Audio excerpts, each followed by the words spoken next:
और पशुपति। वे जानवरों की भाषा सीख रहे थे, किंतु कुछ खास सफलता नहीं मिल पा रही थी।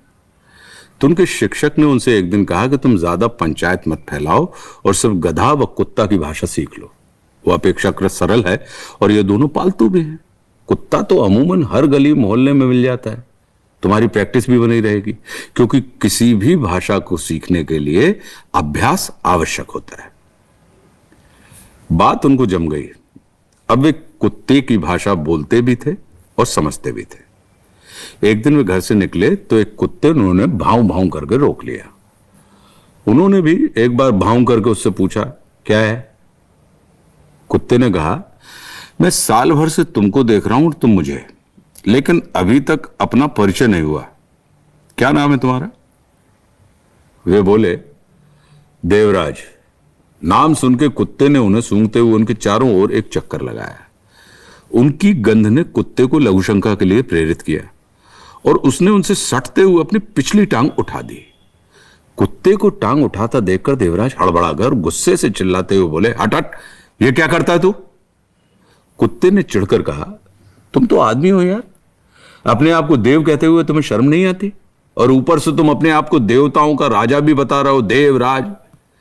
वे बोले, ये ठीक है कि मैं मनुष्य हूं, किंतु हम मनुष्यों में देवताओं का अंश होता है।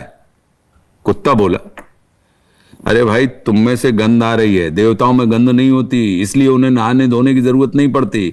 माघ सपरे महापापी, कातक सपरे कुत्ता, रोज रोज सपरे टकर परी, ना सपरे वो देवता। यदि तुम देवता होना चाहते हो तो पहले अपने अंदर की गंध साफ करो। बुरा मत मानना भाई, लेकिन तुमको सूंघकर मेरे अंदर लघुशंका करने की इच्छा पैदा हुई। कुत्ते की बात सुनकर देवराज ने चौंकते हुए कहा, गंध? कैसी गंध? मुझे तो कोई गंध नहीं आ रही। अगर कोई गंध आ भी रही है ना, तो वो मोगरे के इत्र की है, समझे? कुत्ते ने डांटने वाली मुद्रा में उन्हें देखा और बोला, हमारी भाषा सीख लेने से कोई हमारे जैसा नहीं हो जाता। हम कुत्तों में बहुत सारे गुण हैं, लेकिन तुम्हारी सोहबत ने हमें सिर्फ अपमान सूचक संज्ञा बनाकर छोड़ दिया है। अपनी नाक ठीक कराओ।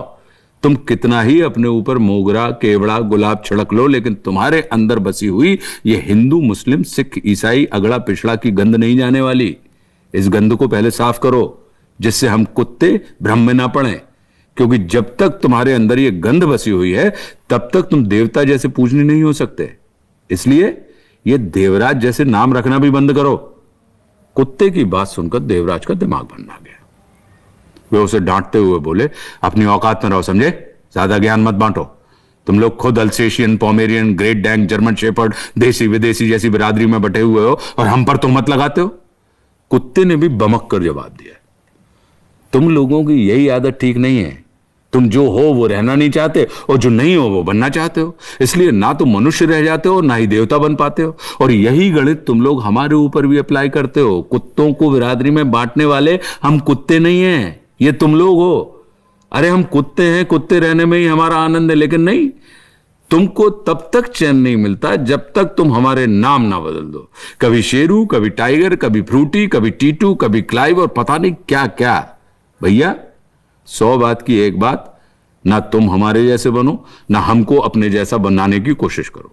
तुम्हारा सुख मनुष्य रहने में और हमारा सुख कुत्ता रहने में। इसलिए मनुष्य रहते हुए ना तो तुम देवता बनने की कोशिश करो और ना ही कुत्ता। साथ ही हमको भी कुत्ता से आदमी बनाने का प्रयास मत करो भाई। मैं तुमको एक प्रपोजल देता हूं। आज से हम दोनों एक ही छत के नीचे रहते हैं। तुम आदमी बनकर रहना और मैं कुत्ता बनकर रहूंगा। मैं तुमको आदमी कह के पुकारूंगा और तुम मुझे सिर्फ कुत्ता कहकर बुलाना। इससे तुम्हें आदमी होने का एहसास बना रहेगा और मुझे कुत्ता होने का। तब हम सच्चे अर्थों में अपनी उस योनि को सफलतापूर्वक जी पाएंगे जिस योनि में परमात्मा ने हमें जन्म दिया है। आदमी को बात जम गई। अब वे दोनों एक ही छत के नीचे रहते हैं।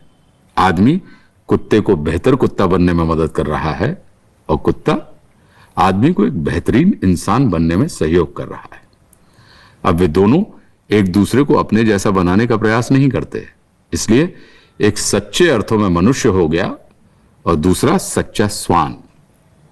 इन दोनों के जीवन की सार्थकता से इस सृष्टि के प्रत्येक कण में वास करने वाले परमात्मा ने प्रसन्न होते हुए यह निर्णय लिया कि वे आज से सिर्फ उसी प्राणी को दिखाई देंगे जो अपने मिले हुए जीवन में मर्यादाओं का पालन करते हुए उसे पूर्णता से सम्मान पूर्वक जी रहा होगा, क्योंकि उनकी दुनिया बहुत बड़ी है। 20 लाख स्थावर जानो, 9 लाख सब जलचर मानो, 11 लक्ष कूर्म कवि गाए, पक्षीगण 10 लाख बताए, 30 लाख पशु जानो भाई, 4 लाख बंदर दुखदाई। जब ये 84 कट जावें, तब ये मानुष तन हम पावें।